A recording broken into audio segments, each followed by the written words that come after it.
అన్నమయ్య జిల్లా రైల్వే కోడూరు నియోజకవర్గం స్థానిక మండల కేంద్రంలో శ్రీ విజయ కన్వెన్షన్ హాల్ నందు ప్రైవేట్ స్కూల్స్ రాష్ట్ర ఉపాధ్యక్షులు విక్టరీ నరసింహారెడ్డి ఆధ్వర్యంలో విద్యార్థులకు అపూస్మ అవగాహన సదస్సును అంగరంగ వైభవంగా నిర్వహించారు. ఈ కార్యక్రమానికి ముఖ్య అతిథిగా పట్టువదలని విక్రమార్కురాలు 2 మార్లు ఐఏఎస్ సాధించిన ఎం బాలలతను ముఖ్య అతిథిగా ఆహ్వానించడం జరిగింది.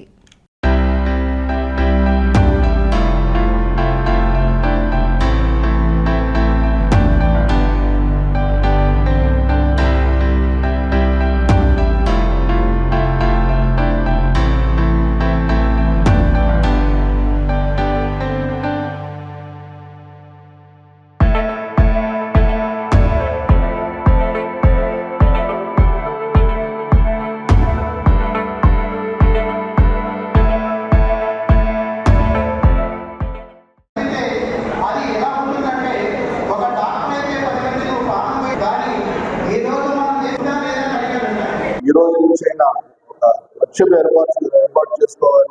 ఆ లక్ష్యం దిశగా వాళ్ళు ప్రయాణం చేయాలి. దీనికి ముఖ్యంగా 5 Ds అంటారు. దాంట్లో మొట్టమొదటిది డిసిప్లిన్, రెండవది బర్నింగ్ డిజైర్, మూడవది డిటర్మినేషన్, నాలుగవది devotion and last but not least అన్నిటికంటే ముఖ్యమైనది విడికి ఉంటేనే మీరు జీవితంలో ఏదైనా సాధించింది. ముందుగా నన్ను ఇక్కడికి ఆహ్వానించిన Andhra Pradesh private unaided schools management association వాళ్ళకి ప్రత్యేకమైన థ్యాంక్స్ చెప్తూ ఈ ప్రోగ్రామ్ నేను స్టార్ట్ చేస్తున్నాను. మీరందరూ కూడా వచ్చే నెలలో పరీక్షలు రాయబోతున్నారు కదా. 10th class exams. ఎంతమందికి ఎగ్జామ్ అంటే భయం ఉంది చెప్పండి? అమ్మో ఎగ్జామ్స్ వచ్చేస్తున్నాయి మేము భయపడతామని చెప్పి. ఓకే, చాలా మందికి భయం అనిపిస్తుంది ఎగ్జామ్ అంటే. Done now listen. ఒక్కసారి నేను ఎగ్జామ్స్ ఎలా పాస్ అయ్యాను, చాలా మంది నా స్టూడెంట్స్ ఎగ్జామ్స్ ఎలా పాస్ అయ్యారు, ఈ స్టోరీ అంతా మీకు ఇప్పుడు చెప్తాను.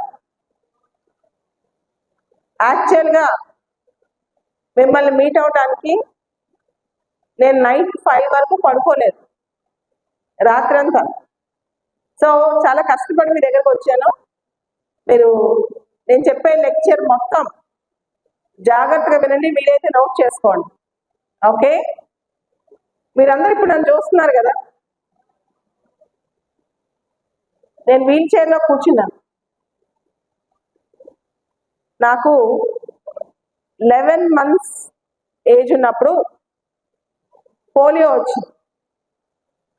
మా పేరెంట్స్ పోలియో డ్రాప్స్ వేయించినా అవి రియాక్ట్ అయ్యాయి అనమాట, పనిచేయలేదు. మా నాన్నగారు ఒక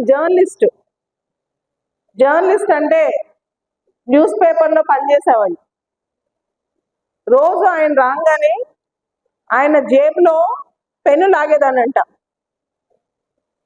ఒకరోజు వచ్చారు, నన్ను ఎత్తుకున్నారు, పెన్ను లాగట్లేదు. మా నాన్నగారికి డౌట్ వచ్చింది, ఏంటి అమ్మాయి చేతులు వాడట్లేదని చెప్పి. వెంటనే హాస్పిటల్ తీసుకెళ్తే ఇంకేముంది, మీ అమ్మాయికి పోలియో వచ్చేసింది, పోలియో డ్రాప్స్ రియాక్ట్ అయిపోయాయి అని చెప్పి డాక్టర్స్ చెప్పేశారనమాట. చెప్పాక ఇమ్మీడియట్గా మెడిసిన్ ఇస్తే చెయ్యి కొంచెం రికవర్ అయింది. కానీ నాకు ఇంతవరకు నేను నడిచిన గుర్తిలో మా అమ్మ వచ్చి బలవంతాన్ని అన్నం పెట్టేది. నా మొక్కం ఎప్పుడు అద్దంలో చూసుకున్నాను, ఎప్పుడు జడేసుకున్నాను, ఎప్పుడు బొట్టు పెట్టుకున్నాను, ఏం గుర్తులేదు. నాకుండే 2 or 3 డ్రెస్సులు ఉండే, అవి కూడా వాడేదాన్ని కాదు. ఓకే, మనం అనుకుంటాం చదువుకోవాలంటే, మనం ఏదైనా సాధించాలంటే మనకు అంతా కంఫర్ట్స్ ఉండాలని. నేను ఏమీ పట్టించుకోలేదు, ఏమీ నేను లెక్క చేయలేదు. కళ్ళు మూసినా తెరిసినా ఒకటే, చదువుకోవాలని కూడా కాదు. నేను సివిల్స్ ఎగ్జామ్ పాస్ కాకపోతే నన్ను అందరూ ఎలా చూస్తారు, ఈ సొసైటీ ఎలా చూస్తుంది, ఈ సమాజం వీళ్ళందరూ ఎలా చూస్తారు, నా ఫ్రెండ్స్ అందరూ ఎలా చూస్తారు బయట, నాకు చాలా భయం వేసేది, నిద్ర పట్టేది కాదు. సో 1.5 year రోజుకి 12 నుంచి 15 గంటలు చొప్పున ఆపకుండా చదివాను.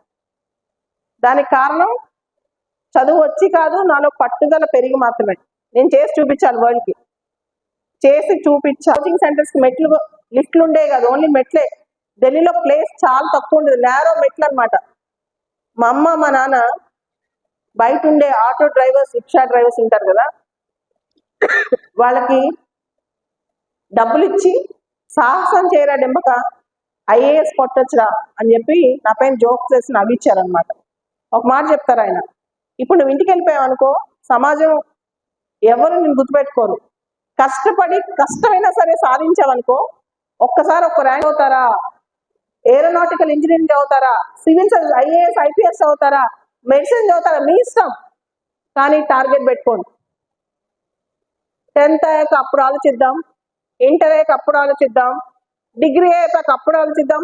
అలా చేస్తే జీవితం యావరేజ్గా వెళ్ళిపోద్ది. అందరూ బతుకుతారు, కానీ మన వల్ల, మన చదువు వల్ల ఎంతమంది జీవితాలు ఇంపాక్ట్ చేయగలిగాం, ఎంతమంది జీవితాల్లో మార్పు తేగలిగాం, అది చాలా ఇంపార్టెంట్. మీకు ఒక చిన్న నిజం జరిగిన కథ చెప్తాను. తమిళనాడులో ఒక అబ్బాయి ఉన్నాడు, ఐఏఎస్ ఆఫీసర్, విష్ణు నాయర్ అని. పల్లెటూళ్ళకి వాటర్ లేవు, ఒక పల్లెటూరుకి కష్టపడి వాటర్ ఇప్పించాడు.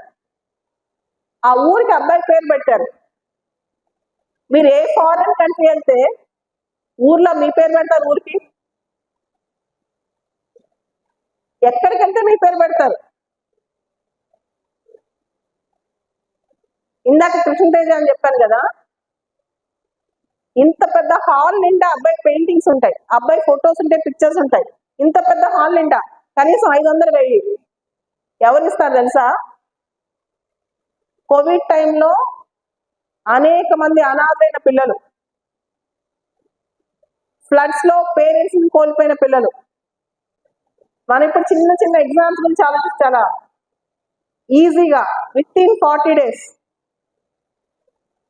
టార్గెట్ పెట్టుకుని ఎగ్జామ్ లో పేపర్ కంప్లీట్ చేయాలి. ఎగ్జామ్ పేపర్ కంప్లీట్ చేయాలి. ఇప్పటి నుంచి మీరు ఆ టైమింగ్స్ మెయింటైన్ చేయాలి. ఇంపార్టెంట్ కీవర్డ్స్ అండర్లైన్ చేయాలి.